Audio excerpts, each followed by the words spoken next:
have called Jeff Bezos a bully. You have called the threat to take 7,000 jobs out of the city extortion. What if it's not just a threat? What if it's not just extortion and Jeff Bezos lets 7,000 jobs walk out of this city? Are you going to own that? Are you going to own that? I think Jeff Bezos and Amazon should own it. But I think you asked a very important question, Brandi, which is that will they actually do it? Are you okay with that if they take 7,000 jobs out of the city? Of course not. But the point is that you have to trace the logic back. Look, if we accept this extortion, and it is extortion from Amazon, and the reason it's extortion, see, let's lay out the facts, right? Let's leave the rhetoric aside. Let's lay out the facts. Is Amazon actually struggling? In other words, let me again ask in economic terms, is Amazon financially capable of continuing the construction and not holding those 7,000 jobs hostage? And if you want me to answer the question, let me answer the question.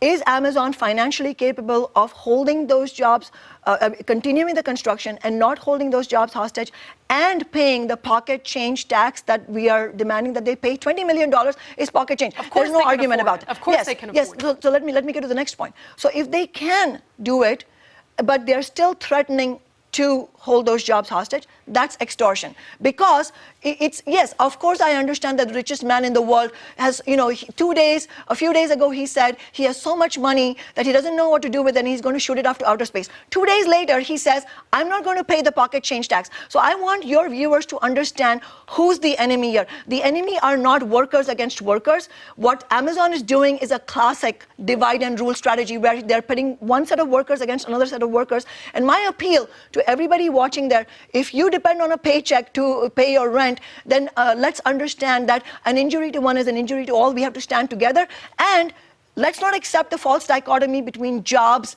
and affordable housing. Working people need both decent union jobs and we need affordable cities. And the problem with accepting Amazon's logic is that it's a race to the bottom in all cities. It's not just about Seattle. See, Amazon's threat is not just against Seattle. Amazon and Jeff Bezos' threat is against every city in the United States.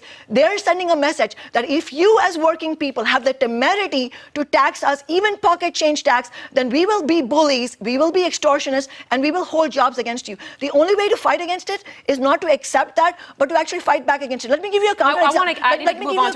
Let me give you a counter example. When we were fighting for $15 an hour, the same businesses, including Ethan's Towel and Dick's Drive-In and so on, were saying this will be apocalyptic, we can't do this. If we had accepted that, what would have happened? Wages would have languished. Instead, what happened was that the $15 an hour went nationwide. We won $15 in LA, DC, Minneapolis, a number of other cities, and became a national issue. So what we do to fight the race to the bottom is to fight to get working people everywhere demanding better living conditions. Here's what I hope that Amazon does not make good on that promise. I hope it's a threat that's empty. I hope it's extortion and that 7,000 jobs plus the construction union jobs to build those things don't walk out of the door. I want to set the big corporations aside. I know you don't like big corporations. But I want to set that aside for a second. In terms of the threat that Amazon is making, the problem with accepting, with cowering with this threat is that it will never be the last thing.